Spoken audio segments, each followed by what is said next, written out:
Hey everybody, Dr. Nelson here. In this video, you're going to learn how to graph exponential functions. Okay, so the first two graphs we're going to graph together, so stay with me. And then there'll be a graph for you to try on your own, and then at the end you can see how you did. Alright, so our first function we're going to graph is f of x equals 2 to the x power. Okay, and remember, this can always equal just a y if you want. Alright, so what I've done is I've already created an input-output table for you with some input values. Okay, so just like a linear table, all you have to do is plug in these values and for the x to get the output values. Alright, but notice, okay, the x values in this function is the exponent. Alright, so if I plug in a 3 in for this x, that's going to mean the y value is going to be 2 times 2 times 2, which ends up being 8. If the x value is a 2, it's going to be a 2 times a 2, which equals 4. Okay. If the x value is a 1, it's just going to be just a single 2. Alright. Now, if the x value is a 0, remember, anything raised to the 0 power, okay, always equals just 1. Alright. Now, these you have to be careful on. Now we have a negative exponent. And remember, it doesn't mean that it turns into a negative number. It just means it turns into a number less than 1. Okay. So 2 to the negative first power is 1/2. 2 to the negative second power is 1/2 times 1/2, which is 1/4. And then 2 to the negative third power means 1/2 times 1/2 times 1/2, and that ends up being 1/8. Okay. So now that we have these x and y values, all you gotta do is just plug them in. Okay, so I'm gonna use a different color for this one. So the first one is x is 3 and y is 8. Okay, so 3 and 8. So I'm gonna go to the right 3 and up 8. 6, 7, and 8. That's our first point. Next one is 2 and 4. So to the right 2 and up 4. So right here. 1 and 2.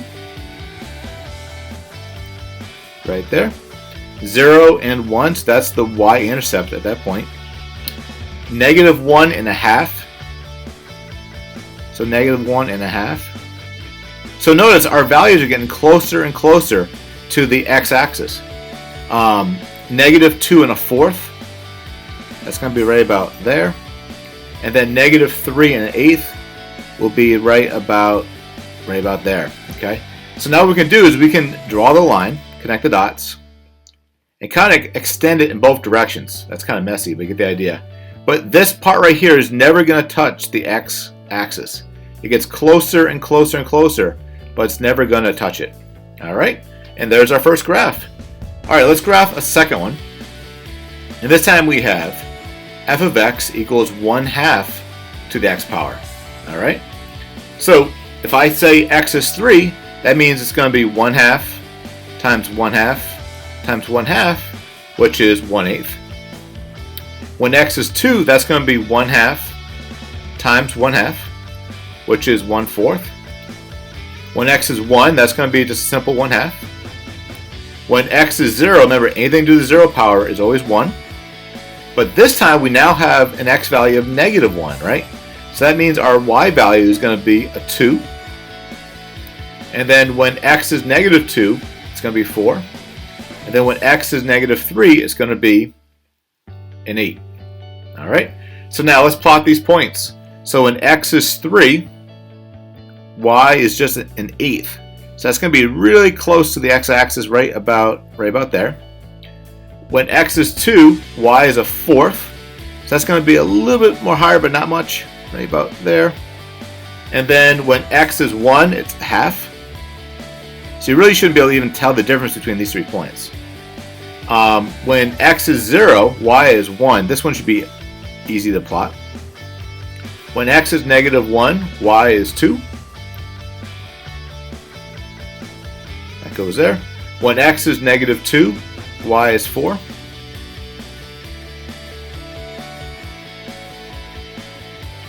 And then when x is negative 3, y is 8. And there we are. Okay. And just like the previous graph, let's actually pretend this graph extends in both directions, because it does.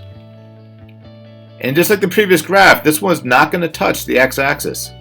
Even though it looks like in my graph, it doesn't. All right, and add an arrow, and there you go. Okay.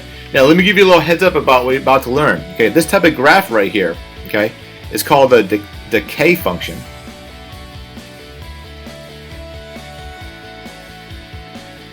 All right, and if you go back to our first graph, all right, this is called a growth function.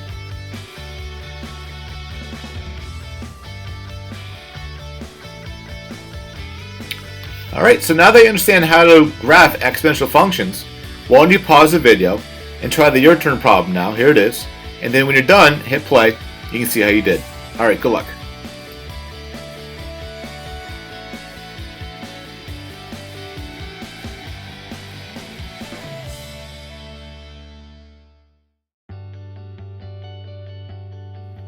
All right, welcome back. Let's see how you did with this practice problem. Okay, so here I've already filled in our input-output table. Let me move that up to see a little bit better. Okay, so when x was 3, okay, y should have been 27. When x was 2, y was 9. When x was 1, y was 3, and so on. Okay, and here's a picture of our graph. Okay, so this is a growth function. An important thing to make sure is that the y-intercept, okay, is at 0 and 1. So make sure you have that right there. Okay, and if we kept graphing the points, it would keep on going up, up, up, up, up dramatically. Okay, but this line again will get closer and closer and closer to the x-axis, but it would never touch it. All right, how'd you do?